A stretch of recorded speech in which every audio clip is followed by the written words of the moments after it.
राम राम सभी को। कैसे हैं आप सभी? उम्मीद करता हूं आप सभी बहुत अच्छे होंगे और एचएसएससी सीईटी 2025 के लिए बहुत अच्छे से तैयारी कर रहे होंगे। देखिए, आप सभी जानते हैं कि मैथ तो हम बहुत अच्छे से पढ़ रहे हैं। आज से हम मैथ के साथ साथ रीजनिंग की भी शुरुआत करने जा रहे हैं और आज वाली क्लास में हम क्वेश्चंस करने वाले हैं एचएसएससी में बार बार पूछे जाने वाले क्वेश्चंस। और मोस्टली क्वेश्चंस मैंने वही लिए हैं जो अभी हाल में एचएसएससी ने एग्जाम करवाए हैं ना, 2024 में जो एग्जाम्स हुए हैं, जो सीईटी के एग्जाम्स हुए थे और 2024 में एग्जाम्स हुए, उन्हीं से मैंने क्वेश्चंस लिया है जो एचएसएससी बार बार पूछ रही है। और आपको ये देखना है सबसे पहले तो आप इसमें से कितने सही कर पाते हो, कितने सही कर सकते हो। और अगर आपको कोई भी चैप्टर में प्रॉब्लम है तो आप कमेंट करके बताना कि हमें इस चैप्टर में प्रॉब्लम है। सबसे पहले हम उसी चैप्टर को पढ़ने वाले हैं, क्योंकि जैसे मैंने बताया कि रीजनिंग की हम शुरुआत आज से कर रहे हैं। तो वीडियो को पूरा जरूर देखना, सब कुछ समझ में आएगा। रीजनिंग में जो आज तक नहीं आया वो आ जाएगा, ठीक है? मतलब पढ़ेंगे तो आ जाएगा। चलो, सबसे पहला क्वेश्चन है आपका, ये एचएसएससी सीईटी के एग्जाम्स में 2024 में जो दोबारा हुआ था, ठीक है? ग्रुप ध्यान नहीं है मेरे को, 56-57 का था, कैसे था, उसमें पूछा गया क्वेश्चन है ये 2024 में। यदि किसी महीने का 7वां दिन शुक्रवार है, शुक्रवार से 3 दिन पहले है, तो महीने के 19वें दिन कौन सा दिन होगा, ये अपने को बताना है। यानी कि महीने का 7वां दिन, बात कर रहा है 7वें दिन के। ध्यान से समझो, क्योंकि ऐसे क्वेश्चंस 2-3 बार आए थे, तो आप आज समझ जाओगे, फिर गलत नहीं होगा। 7वें दिन की बात कर रहा है कि महीने का 7वां दिन शुक्रवार से 3 दिन पहले है। शुक्रवार की बात नहीं कर रहा, इसकी बात नहीं कर रहा, शुक्रवार की यहां पर बात नहीं कर रहा। शुक्रवार से 3 दिन पहले, शुक्रवार से 1 दिन पहले क्या आएगा अपना? बृहस्पतिवार आता है। और बृहस्पतिवार से 1 दिन पहले क्या आएगा? आपका बुधवार आएगा। और उससे 1 दिन पहले क्या आएगा? उस दिन मंगलवार आएगा। क्योंकि यहां पर क्या कर रहा है कि शुक्रवार से 3 दिन पहले, तो ये 1 दिन पहले हो गया, ये 2 दिन पहले हो गया और ये 3 दिन पहले हो गया। तो इसका मतलब 7वां दिन क्या हुआ है हमारा? मंगलवार हुआ है। जो बात समझा रहा हूं ना, बिल्कुल बेसिक से समझा रहा हूं, ध्यान से समझो, ठीक है? बिल्कुल ध्यान से आपको समझना है, कोई प्रॉब्लम नहीं होनी चाहिए। कि 7वां दिन है, शुक्रवार से 3 दिन पहले है, तो शुक्रवार से 3 दिन पहले, 1 दिन पहले बृहस्पतिवार, 2 दिन पहले बुधवार, 3 दिन पहले मंगलवार, यानी 7वां दिन क्या हो गया? अपना मंगलवार हो गया। अब हमसे क्या पूछा है? 19वां दिन पूछा है। कौन सा दिन पूछा है कि 19वां दिन कौन सा होगा, ये अपने से पूछा है। तो आराम से करेंगे। कैसे करोगे? देखो, एक तो जोड़ते हुए चलो, तो 7 से 12 बार आपको करना होगा, तब जाके आपका निकल के आ जाएगा। दूसरा क्या है कि भाई 7 में अगर 7 जोड़ दे, क्योंकि 7 दिन के बाद रिपीट होता है। 7 दिन के बाद क्या होता है? रिपीट होता है। तो 7 अगर हम जोड़े तो 7 दिन के बाद 7 दूनी यानी 14वें दिन क्या होगा? फिर से आपका मंगलवार होगा। और 7 और जोड़ दे तो 21वें दिन, 21वें दिन भी क्या होगा आपका? वो भी मंगलवार होगा। 2 तरीके से बताता हूं। एक तो 21वें दिन क्या होगा? मंगलवार होगा। हमें 19वां दिन का पूछा है, तो यहां पर मंगलवार से पहले क्या आएगा? आपका सोमवार आएगा, यानी 20वें दिन। 19वें दिन क्या हो जाएगा? हमारा रविवार हो जाएगा। क्या हो जाएगा? रविवार हो जाएगा, जो ऑप्शन नंबर ए में दिया हुआ। एक तो ऐसे कर सकते हो कि भाई इससे आगे वाला दिन निकाल लिया, जो हमारे 7 से +7 करते ही क्या हो जाता है? सेम दिन निकल के आ जाता है। सेम दिन, सेम डे। बात समझ में आ गई? सेम डे निकल के आ जाता है, क्योंकि 7 ही दिन होते हैं अपने, सोमवार से लेकर अगर रविवार तक बात करें तो 7 दिन होते हैं, ठीक है? ऐसे है। दूसरा क्या है कि भाई हमने 14 दिन तक निकाल लिया, यहां तक हम लिख लेते हैं। 14वें दिन क्या हो गया? मंगलवार हो गया। हमें 19वां चाहिए, तो इसमें 5 अपने को जोड़ना है। तो मंगलवार के बाद 5 देख लो कौन सा आता है। मंगलवार के बाद कौन सा आएगा? आपका बुधवार आएगा, बृहस्पतिवार आएगा, शुक्रवार आएगा, शनिवार आएगा और रविवार आएगा। 5वां दिन क्या? रविवार। तो ये देखो रविवार आ गया। ऊपर से कर लो, नीचे से कर लो, कोई फर्क नहीं पड़ता, आंसर सेम रहेगा, क्योंकि दिन थोड़ी ना बदल सकता। तरीका आप बदल सकते हो सोल्व करने का, दिन नहीं बदलेगा। तो ये इंपॉर्टेंट क्वेश्चन है, आज के समय में एचएसएससी ये पूछ रही है, ठीक है जी? लेकिन इसमें ध्यान रखना, जल्दबाजी में ये मत कर देना कि शुक्रवार नहीं, शुक्रवार से 3 दिन पहले की यहां पर बात कर रहा है कि क्या है, शुक्रवार से 3 दिन पहले है। ओके जी, चलो आगे बढ़ते हैं। और आपको ऑप्शन डी भी ई भी दिख रहा होगा, क्योंकि ई ऑप्शंस भी आपको पता है एचएसएससी अब देने लग गई है। 5वां ऑप्शन देखो, रोहन एक कक्षा में, ये इंपॉर्टेंट क्वेश्चन है भाई। 2024 में जितने भी एचएसएससी के एग्जाम्स हुए हैं उन सभी में ये क्वेश्चन पूछा गया है, और आज वाली क्लास में भी लगभग आपको 2 क्वेश्चन देखने के लिए मिलेंगे, क्योंकि ये पूछा जा रहा है। देखो, रोहन एक कक्षा में ऊपर से 7वें स्थान पर है, तो यहां पर मान लेते हैं कि ये ऊपर से नीचे की ओर हो गया। ये क्या मानेंगे, ऊपर वाला हिस्सा हो गया। ये क्या मानेंगे हम, नीचे वाला हिस्सा हो गया हमारा। और यहां से ऊपर वाला ये पहला है, क्या बोला, 7वें स्थान पर है, यानी ऊपर से 7वें स्थान पर बैठा है, कहीं पर भी बिठा सकते हो। ये बैठ गया अपना 7वां स्थान है ऊपर से। फिर क्या बोला, और नीचे से 26वें स्थान पर है। यहां से अगर हम नीचे से बात करें तो ये नीचे का सबसे पहला है, और यहां से इसका कौन सा स्थान है, यहां से इसका 26वां स्थान है। तो कक्षा में कितने छात्र हैं ये अपने को बताना है। इसका बिल्कुल सिंपल तरीका है, जब आपको ऊपर से और नीचे से दिया गया है तो इसका मतलब क्या है कि नीचे से 26वां है, प्लस में ऊपर से 7वां है। लेकिन क्योंकि हम यहां से ऊपर से भी इसको गिन चुके हैं और नीचे से भी इसको गिन चुके हैं, तो 2 बार कोई छात्र नहीं गिनेंगे, 1 बार ही गिनना है। तो माइनस में 1 करना, तो यहां पर माइनस में 1 करोगे तो कितना आ जाएगा, 26 और 7 33, और माइनस का 1 करेंगे तो आपका क्या आ जाएगा, 32 आपका आंसर आ जाएगा। ये देखो 32 आंसर। 33 आपका ऑप्शन में भी दिया हुआ है, लेकिन 33 नहीं कर। अब समझो, हो सकता है कुछ स्टूडेंट के ऊपर से गया सर जी तो आपने एक फॉर्मूला बता दिया सिंपल सा, ये तो रटने वाला काम हो गया कि भाई जो ऊपर से दिया हुआ है उसको जोड़ दो, नीचे से दिया हुआ है उसको जोड़ दो और माइनस में 1 कर दो। तो यही याद कर लो, यही एग्जाम में काम आएगा। और वैसे दो समझा भी देता हूं। देखो, यहां पर कोई व्यक्ति बैठा है और यहां से उसका 7वां स्थान है, इसका मतलब यहां तक कितने बैठे होंगे, 6 बैठे होंगे। तो 6 तो अपने ये हो गए, और यहां से 26वां स्थान बताया तो टोटल कितने हो गए, 26 ही हो गए, प्लस में 26 ही हो गए। तो यहां पर लिख दो 32, ऐसे।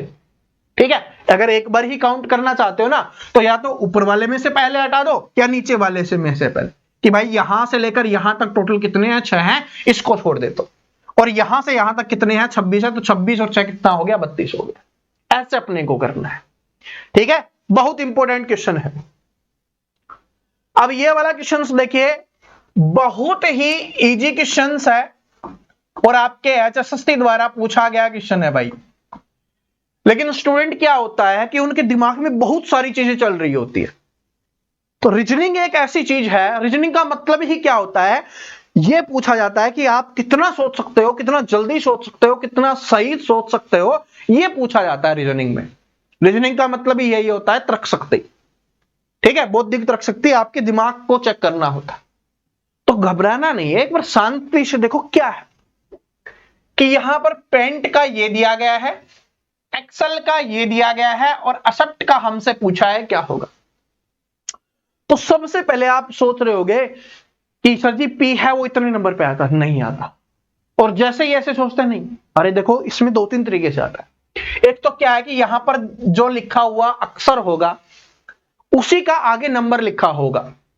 जैसे A1 पे आता है तो 1 लिखा होगा, B2 पे आता है तो 2 लिखा होगा, ये 11 पे आता है तो 11 लिखा होगा। इस तरीके से आपका ये लिखा हुआ होगा। अगर ऐसा नहीं लिखा हुआ, देखो P है 7 पे नहीं आता और E है 9 पे नहीं आता, तो इसका मतलब ये तो नहीं है। तो फिर क्या होता है, फिर यह है कि यहां पर जो लिखा हुआ है ना वो ही उसी का कोड बन गया। यानी कि P का कोड ये बन गया, A का कोड ये बन गया, I का कोड ये बन गया, N का कोड ये बन गया और T का कोड ये बन गया। ऐसे ही इसमें बन गया। और अगर फिर भी कभी संदेह हो तो एक जैसे 2 देख लो और कोड चेक कर लो। जैसे यहां पर E है, पहले का 9 है, यहां से लास्ट से सेकंड पे 9 है, बिल्कुल सेम। ठीक है, समझा रहा हूं, बाकी तो मैं क्लासेज में समझाऊंगा। अभी तो क्या है कि हम क्वेश्चंस करवा रहा हूं आपको, प्रीवियस ईयर क्वेश्चंस पूछे गए। टॉपिक वाइज क्लास होगी ना, उसमें देखना कैसे समझाते हैं। ठीक है, ऐसा हो ही नहीं सकता कि किसी को रीजनिंग ना समझ में आए। जिस तरीके से मैथ सभी को समझ में आ रहा है, रीजनिंग भी सभी को समझ में आएगी। तो इसका करो, हमसे एक्सेप्ट का पूछा है, ACCEPT कर देंगे। सबसे पहले ए का चेक करो, ए यहां पर दूसरे नंबर पे है 4, 4 हो गया। सी है, सी चेक कर लो, यहां से तीसरे नंबर पे है 5 है, तो 2 बार है सी, तो 2 बार 5 हो जाएगा। किसी में है, सभी में दिया गया है, आगे चेक करते हैं। ई का देखो, ई है 9 है तो 9 लिख देंगे। पी का देखो, पी का 7 है तो 7 लिख देंगे। टी का है लास्ट वाला 8 है तो 8 लिख देंगे। देख लो किस में है ये, 455 978, 455 978 ऑप्शन नंबर डी में दिया गया है, तो यही आपका आंसर हो गया। ये सारे के सारे आपके आंसर नहीं होंगे। क्यों? क्योंकि ए का कोड, सी का कोड, सी का, ई का, पी का, टी का कोड क्या रहने वाला है, ये अपना रहने वाला है। ऐसे अपने को करना है। और जिनको आता होगा उनको लग रहा होगा सर जी जल्दी जल्दी करवा दीजिए। ठीक है भाई, हमें तो सभी को लेके चलना होता है ना, क्योंकि अपने चैनल का नाम क्या है, क्लास के बाद। इस सबकी क्लास पढ़ लो, फिर जो ना समझ में आए वो हम समझा देंगे। ठीक है, इसलिए हमने चैनल का नाम क्लास के बाद रखा है कि सबकी क्लास पढ़ने के बाद भी नहीं आता तो हम समझा देंगे। और सबसे पहले हमारी पढ़ लोगे तो फिर और कोई कहीं पढ़ने की जरूरत होगी ही नहीं। ठीक है, देखो इसका बताओ, शब्दों में विषम युग्म चुनना है कि इनमें से अलग कौन सा है। गलत नहीं, अलग कौन सा है। जैसे किसान और खेत, हम हरियाणा वाले हैं, दूध दही का खाना, ये मेरा हरियाणा। तो किसान खेत में काम करता है, यानी कि किसान के काम करने की जगह क्या है, खेत है। उसी तरीके से अभिनेता की काम करने की जगह क्या होती है, मंच होती है। अभिनेता का मतलब होता है एक्टर। एक्टर कहां पर काम करता है, मंच पे काम करता है। काम करने की जगह की बात हो रही है, काम की बात नहीं हो रही। अगर काम की बात होती तो यहां पर एक्टिंग की बात हो रही होती। यहां पर स्टेज की बात कर रहा है, मंच की बात कर रहा है। यहां पर खेती की बात होती, खेत की बात नहीं होती, कृषि की बात हो रही होती। तो यहां पर क्या हो रहा है, काम करने वाली जगह की बात हो रहा है। चित्रकार है, गैलरी में काम करता है। गैलरी नहीं समझे ना, आप बोलोगे सर जी अपने भी तो गैलरी होती है। अपनी गैलरी अलग है। गैलरी का मतलब होता है जहां पर ये सारे जो चित्रकार हैं बना बना के पेंटिंग अपनी रख रहे होते हैं, चित्रकला बनाकर रख रहे होते हैं, उसको बोला जाता है उनके काम करने की जगह को। तो ये इनके काम करने की जगह हो जाए। अब 3 है, विषम का मतलब होता है क्या, अलग। विषम का मतलब क्या होता है, अपने को क्या चुनना है, अलग चुनना है। मेसन हो जाएगा दीवार। तो ये इसका काम हो गया। मेसन का काम होता है दीवार बनाना। अब आप बोलोगे सर जी वो तो कुम्हार का काम होता है। मेसन बताऊं, मेसन होता है, ये आपका होता है कि राजाओं का जो कुम्हार होता था ना, जो काम करने वाला कारीगर, सॉरी, ठीक है, क्योंकि अपने यहां पर ज्यादा कुम्हार काम ज्यादा करते हैं तो इसलिए दीवार वाला ध्यान आ गया, कारीगर बोला जाता है। ठीक है, तो ये हुआ, हो गया। तो मेसन क्या हो जाता है, जो राजा के दरबार में जो काम करता है ना, वो होता है। समझ में आ गया? तो इसका आंसर क्या हो जाएगा, अच्छा ऑप्शन आगे पीछे लिखे हुए, कोई बात नहीं, इसको भी मान लेते हैं, इसको सी कर देते हैं, तो ये आपका आंसर हो जाएगा। चलो, अरे अपने को आंसर आना चाहिए, उत्तर आना चाहिए, खुद के ऊपर कॉन्फिडेंस होना चाहिए। बाकी ऑप्शंस आगे पीछे लिखे क्या बात है, एबीसीडी तो ऊपर नीचे लिखी है, पेपर में तो नहीं लिखेगा। पेपर में लिखेगा तो हम फिर नंबर ले लेंगे। देखो अगला क्वेश्चन, देखो ये, इसको थोड़ा और जूम कर लेते हैं ताकि आपको और अच्छे से दिखे। ये लो, कीजिए, अब इसको कीजिए, करने की कोशिश करो, क्योंकि आप भी तो टेस्ट दे रहे हो। क्योंकि सारे आए हुए क्वेश्चंस हैं, और जो टॉपिक नहीं आता वो सारे के सारे टॉपिक्स मैं आपको आगे आने वाले समय में पढ़ाने वाला हूं। जैसे मैथ पढ़ा रहे हैं वैसे आपको रीजनिंग भी पढ़ाने वाले हैं। देखो क्या है, लुप्त संख्या हमें ज्ञात करनी है कि यहां पर क्या आने वाला है, ये अपने को बताना है। क्या लिखा हुआ है, 2z5 7y7, ये लिखा हुआ है। तो यहां पर सबसे पहले एक चीज देखो क्या है कि यहां पर पहले अंक का संबंध होगा और दूसरे वाले अंक का संबंध होगा। बाकी में क्लास होगी ना तब मैं आपको और अच्छे समझा दूंगा। तो क्या हुआ, 2 से 7 हुआ यानी 5 जोड़ा गया, 7 से 14 हुआ यानी 7 जोड़ा गया, 14 से 23 हुआ यानी 9 जोड़ा गया, 23 से 34 हुआ यानी 11 जोड़ा गया। इस तरीके से 2-2 बढ़ा के जोड़ा जा रहा है, तो 11 में 2 जोड़ेंगे तो 13, यानी अब हमें क्या करना है, 13 जोड़ के लिखना है। तो 34 में से अगर हम 13 जोड़ के लिखेंगे कितना आएगा, 47 आएगा। तो सबसे पहले अपना 47 होना चाहिए। ना इसमें है, ना इसमें है, ना इसमें है, यही आपका आंसर हो जाएगा। ऑप्शन नंबर सी आंसर हो जाएगा। ये HSSC में आया हुआ क्वेश्चन है, मैंने अपने मन से नहीं लिया, और ऑप्शंस भी HSSC के ही हैं। तो रीजनिंग में क्या है कि जल्दी आंसर करना है अपने को, आंसर निकल गया। वरना आप आगे भी देख सकते हो, देखो 5 से 7 हुआ 2, फिर 7 से 9 2, 2 11 13, अब क्या होगा 15। देख लो यहां पर कितना है, 15 ही है। ऐसे ये भी चलता हुआ जा रहा है, ये माइनस होता हुआ जा रहा है, उधर करोगे तो यू से पहले क्या आएगा, सॉरी वी से पहले क्या आएगा, यू आएगा, तो यू आपका आंसर होगा। ठीक है, समझा भी दिया है आपको, तो और आंसर करना भी सिखा दिया है। ये वाला क्वेश्चन बहुत इंपॉर्टेंट है, स्टूडेंट इसमें बहुत सारे कंफ्यूज होते हैं, लेकिन कंफ्यूजन दूर करने के लिए ही तो आप आए हो। ठीक है, कंफ्यूजन दूर करने के लिए तो आप आए हो, वरना तो फिर आते ही नहीं, क्योंकि अगर आपको आता सब कुछ तो फिर आप आते ही नहीं। आए हो तो सीख के जाओ। देखो इसमें क्या करना है कि एक निश्चित कोड में इसका अर्थ ही बताया गया है कि इसका अर्थ क्या है, आई एम, ये इसका अर्थ लिखा हुआ है ये, और इसका अर्थ लिखा हुआ है ये। इज का अपने को बताना है, किसका बताना है, इज का। अब सबसे पहले हमें यह देखना है इज हमें कहां पर दिखाई दे रहा है। पहले में इज है, नहीं है, दूसरे वाले में है, बिल्कुल है इज है। तो इसका मतलब हमारा आंसर निकलेगा वो इन तीनों में से कोई एक आंसर अपना होगा। ठीक है, लेकिन अगर हम इसका और इसका कोड निकाल ले और वो हटा दे तो बच जाएगा जो इज का होगा।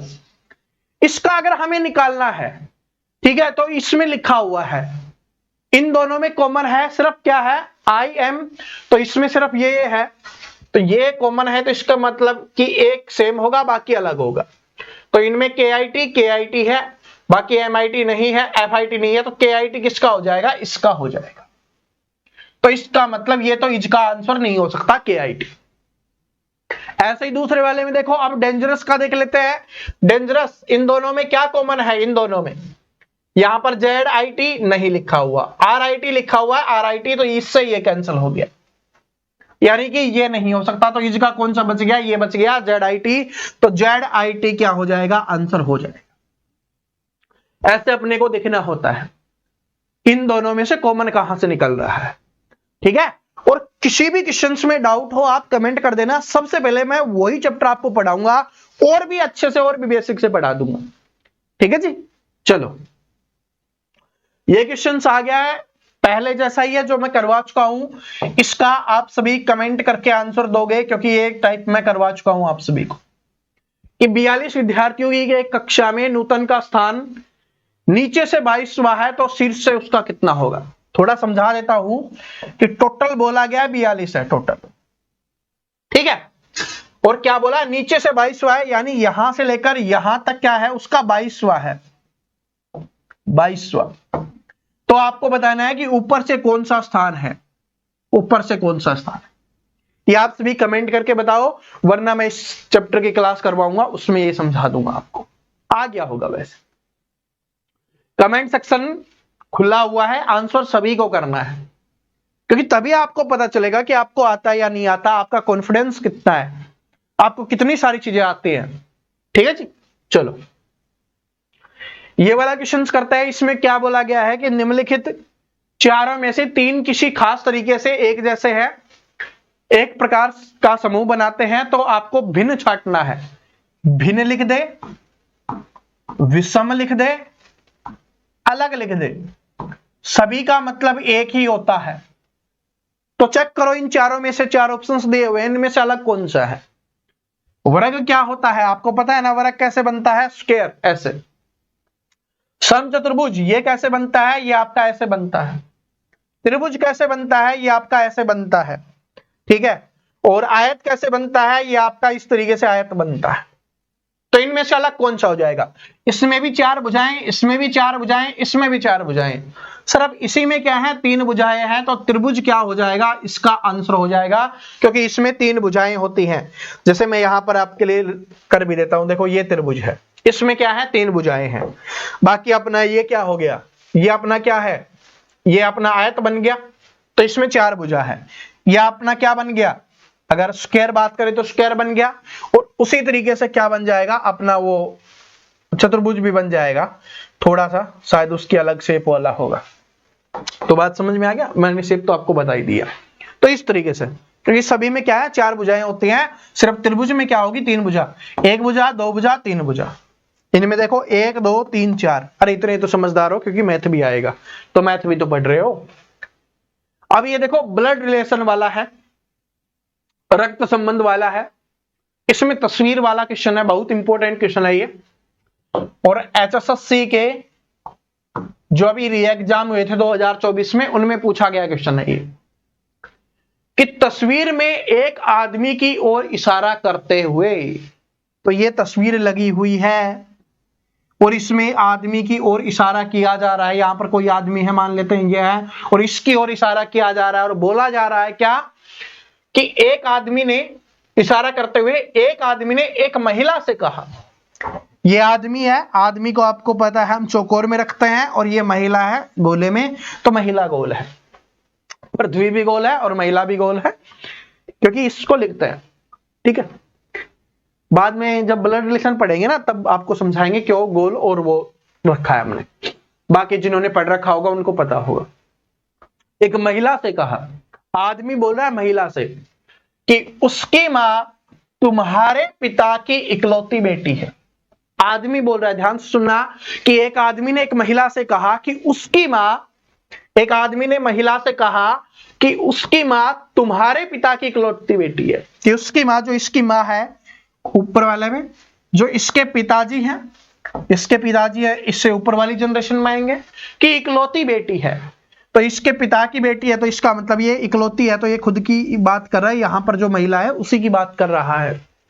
तो तस्वीर में महिला का आदमी से क्या संबंध है, महिला का बताना है, तो महिला क्या हो जाएगी, मां हो जाएगी, क्योंकि ये आदमी बोल रहा है, देखो इस ध्यान से समझो, ये इस आदमी ने बोला, एक महिला को बोला कि उसकी मां, मतलब वो आदमी बोल रहा है कि मेरी मां है ना तुम्हारे पिता की, तो इसका जो पिता है इकलौती बेटी है, इकलौती बेटी है, यानी कि ये और ये क्या हो गई, सेम हो गई, और ये इसके नीचे है तो ये इसके नीचे आ जाएगा, और ये क्या हो गया, बेटा हो गया, ये क्या होगी, मां हो गई। तो हमसे पूछा है तस्वीर में महिला का आदमी से क्या संबंध है, महिला का पूछा है, जिसके साथ हो उसी का पूछेगा, तो महिला का पूछा है, तो महिला क्या हो जाएगी, मां हो जाएगी। ठीक है, चलो आगे बढ़ते हैं। सीरीज का श्रृंखला है, बहुत इंपॉर्टेंट क्वेश्चन है, और श्रृंखला से देखो भाई 2 से 3 क्वेश्चन आपके एग्जाम में आते हैं, तो ये बहुत इंपॉर्टेंट है आपके लिए। सीरीज वाला चैप्टर, श्रृंखला वाला बहुत इंपॉर्टेंट है, और अगर आप कोई ज्यादा ही आपको डिमांड है तो बता देना, वरना मैं पहला चैप्टर क्या है सीरीज वाला ही करवाने वाला हूं आप सभी को, श्रृंखला ही हम पढ़ेंगे, और श्रृंखला में सबसे पहले नंबर सीरीज हम पढ़ेंगे। देखो इसको करो, ये तो बिल्कुल इजी है। ठीक है, पेपर में कितना भी खतरनाक आ जाए, हमारी सीरीज वाली क्लास देखने के बाद आप नहीं छोड़ोगे। क्या हुआ, 20 से 19 हो रहा है मतलब -1, 19 से 17 हो रहा है -2, अब यहां से -1 -2, तो यहां पर हो रहा होगा -3, यहां पर -4, यहां पर -5। चेक करते हैं कि यहां पर -3 करेंगे तो कितना आएगा 14, यहां पर -4 करोगे तो 10 है, यहां पर 5, सही है, तो इसका मतलब यहां पर क्या आएगा 14 आ जाएगा, 14 आ जाएगा, option number C correct answer हो जाएगा। ठीक है, समझ में आ गया भाई, 1 कम हो रहा, 2 कम हुआ, 3 कम होगा, फिर 4 कम होगा, 5 कम होगा, इस तरीके से चलता रहेगा। मोहिंद्र एक खेत को 7 दिन में जोतता है, ये क्वेश्चन मैंने जानबूझ के लिया है, और ये मैथ का क्वेश्चन है, अपना मैथ्स का क्वेश्चन है, और इसका आप सभी कमेंट करके बताओगे, क्योंकि भाई मैंने आप सभी को पता है ना, आपको टाइम एंड वर्क कल ही पढ़ाया था, और टाइम एंड वर्क की हर एक टाइप बिल्कुल बेसिक से समझाई है, तो ऐसा हो नहीं सकता कि इतना इजी क्वेश्चंस ना करो, क्योंकि कल मैं ये पेपर से क्वेश्चंस उठा रहा था, मुझे ये टाइम एंड वर्क का क्वेश्चंस दिखा, तो मैंने आपके लिए रख दिया है कि आप भी टेस्ट देके देख लो कि आपने जो कल सीखा था उससे आंसर आपका निकल रहा है या नहीं निकल रहा। तो आप सभी इसका आंसर है वो कमेंट करके जरूर बताओगे। चलो, अब ये है सबसे इंपॉर्टेंट और सबसे खतरनाक क्वेश्चन, और ये भी HSSC में पूछा गया क्वेश्चन है, क्योंकि जिसने इस टाइप को भी सीख लिया ना, मतलब इस चैप्टर को भी सीख लिया, क्योंकि रीजनिंग में स्टूडेंट को अगर प्रॉब्लम होती है ना, मैक्सिमम स्टूडेंट को, तो इसमें होती है सीटिंग अरेंजमेंट में, बिठाने वाले में, बैठक व्यवस्था में। अगर ये कर दिया फिर तो कोई दिक्कत नहीं है। फिर तो आप सब कुछ सीख जाओगे। ठीक है, बाकी फिर आपकी प्रैक्टिस के ऊपर डिपेंड होगा, और प्रैक्टिस हम इतनी करवा देंगे कि आपको घबराने की आवश्यकता नहीं है। देखो एक चीज बताता हूं, मेरा हमेशा से क्या रहा है, मैं बहुत ज्यादा नहीं पढ़ा था या बहुत कम भी नहीं पढ़ा था, मैं सिर्फ इतना पढ़ाता हूं जितने को पढ़ने के बाद आपका सिलेक्शन हो जाए। आप सभी देखते हो कि पता नहीं कितने ही दिनों से लाइव क्लास चल रही है कि यहां से आएगा, नहीं, मैं सिर्फ मैक्सिमम है ना, मैक्सिमम मैंने आपको बताया था मैं 30 क्लास करवाऊंगा बस रीजनिंग की, 30 क्लास, उसी में सब कुछ आ जाएगा। मैं 300 दिन नहीं पढ़ाने वाला, सिर्फ 30 क्लास, और उसी में आएगा। और नहीं आएगा तो फिर भाई हमारे पढ़ाने का क्या फायदा, ठीक है, इतने सालों के एक्सपीरियंस का क्या फायदा, ठीक है, खुद को टीचर बोलने का क्या फायदा। ठीक, बात समझ रहे हो ना? तो यही है। देखो पहले इसको करो कि 6 व्यक्ति A B C D E F एक वर्त में केंद्र की ओर मुंह करके खड़े हैं। खड़े हो या बैठे हो कोई दिक्कत नहीं है, ये वर्त हो गया अपना। और कितने हैं? 6 व्यक्ति हैं, तो 6 जगह बैठा देते हैं, 1 जगह, 2 जगह, 3 जगह, 4 जगह, 5 जगह और 6 जगह। 6 जगह बैठ गए अपने। ठीक है, अब देखो क्या है, केंद्र की ओर मुंह करके बैठे हैं, यानी इन सभी का मुंह किधर है? इधर है। खड़े हैं या बैठे हैं, सारों का मुंह इधर है, बीच की तरफ इधर है, मतलब बीच में देख रहे हैं ये। ठीक है, ऐसे है। ये क्यों रखते हैं सर जी? बाहर भी तो रख सकते हैं, क्योंकि इधर रखोगे तो ये वाला दायां होगा और ये वाला क्या होगा? बायां होगा। और अगर बाहर की तरफ मुंह करोगे तो फिर ये वाला दायां होगा और ये वाला बायां होगा। ठीक है, तो इसलिए अंदर की तरफ मुंह है तो ये वाला हमेशा दायां और ये वाला बायां। अब देखो क्या है, बी है डी और सी का निकटतम पड़ोसी है। बात किया है कि बी है और डी और सी का निकटतम पड़ोसी है, तो या तो डी यहां पर बैठा होगा या डी यहां पर बैठा होगा, या तो सी यहां पर बैठा होगा या सी यहां पर बैठा होगा, तभी ये दोनों का निकटतम पड़ोसी हो सकता है, क्योंकि बीच में बैठेगा। अभी हमें ये नहीं पता कि यहां पर डी है या सी है, यहां पर डी है या सी है, लेकिन दोनों में से एक है कोई। चलो आगे देखते हैं। ए है ई और सी का निकटतम पड़ोसी है। अब बात कर रहा है ए की, बात ए की कर रहा है। ए है ई और सी का निकटतम पड़ोसी है। अगर मान लो सी हमारा इधर बैठता है, अगर हमारा सी इधर बैठता है तो ए यहां पर हो जाएगा, ए यहां पर हो जाएगा और ये ई आ जाएगा आपका। क्या क्या है कि ए है अपना ई और सी का निकटतम पड़ोसी है, तो सी अगर हमने मान लिया कि इधर है अपना सी, ठीक है, तो यहां पर ए आ जाएगा और यहां पर क्या हो जाएगा? आपका ई हो जाएगा, क्योंकि ए है ई और सी का निकटतम पड़ोसी है, तो यानी इन दोनों के बीच में बैठा है। और सी अगर इधर है तो इसका मतलब डी क्या हो जाएगा? अपना इधर बैठा है। एफ है डी के दाईं ओर है। देखो एफ है डी के दाईं ओर है, एफ की बात कर रहा है, वो डी के दाईं ओर है। अब यहां पर हमारा डी है और सिर्फ बची जगह कौन सी? ये वाली, और इसका दाईं ओर कौन सा होगा? डी का ये। तो इसका मतलब जो हमने बिठाया वो गलत है। इसका मतलब सी यहां पर नहीं था, सी कहां पर था? अपना यहां पर था। और डी क्या होगा आपका? क्या कहां पर होगा? यहां पर होगा। तो सी यहां पर था तो बीच में ए आ जाएगा, ई हट जाएगा, यहां से ए नहीं आएगा। और यहां से हमें पता चल गया डी था, यहां से हमें पता चल गया सी था। ठीक है, अब बिल्कुल कर लेंगे। अब बोला है कि एफ है डी के दाईं ओर है, तो डी यहां पर बैठा हुआ अपना, और इसके दाईं ओर कौन सा हो जाएगा? एफ हो जाएगा। आगे देख लो, एफ है डी के दाईं ओर है, ए और एफ का निकटतम पड़ोसी कौन है? अब बताना है ए और एफ का। ए और एफ का कौन है? ई हो जाएगा। तो ये आपका आंसर ई हो गया। ठीक है, दोबारा से समझाता हूं क्योंकि मुझे पता है थोड़ा सा कंफ्यूजन हो गया होगा आप सभी को। दोबारा से देखते हैं इसको। देखो, क्योंकि हमें फिक्स नहीं पता था, फिक्स नहीं पता, क्वेश्चन से अलग अलग तरीके से पूछता है। 6 हमें बिठाने हैं तो 6 हमने बिठा दिए। कितने हो गए? 4, 5 और 6। दाएं वाला ध्यान रखना है, हमेशा ये होगा। तो सबसे पहले क्या बोला है कि बी है डी और सी का निकटतम पड़ोसी है, तो इसका मतलब बी है, इधर या तो डी होगा या सी होगा, इधर या सी होगा, डी होगा, एस इन दोनों में से कोई हो सकता है। और अगर हमें और कन्फर्म करना है, बीच वाला झंझट नहीं चाहिए, तो पूरे को एक बार पढ़ लो। यहां पर आप देखो क्या है कि एफ है ना, वो डी के दाईं ओर है, तो अगर हमें डी यहां करते हैं तो डी के दाईं ओर हम बैठा ही नहीं सकते, क्योंकि यहां पर पहले से बैठा हुआ है। तो इसका मतलब यहां पर डी नहीं होगा, यहां पर क्या होगा? यहां पर सी नहीं होगा, तो यहां पर सी हो जाएगा और यहां पर आपका डी हो जाएगा। और डी के दाईं ओर कौन बैठ गया? एफ बैठ गया। और इधर वाला तो सी वाला तो अपने को पता ही था कि ए है, ई और सी के बीच में बैठा है। अब हमसे पूछा है, क्या पूछा है कि ए और एफ के बीच में कौन है? ए और एफ के बीच में कौन सा है? ई है, तो ई आपका आंसर हो जाए। ऐसे ही करना है। और कोई भी डाउट रहे तो फिर से आप कमेंट करके बता देना, ठीक है।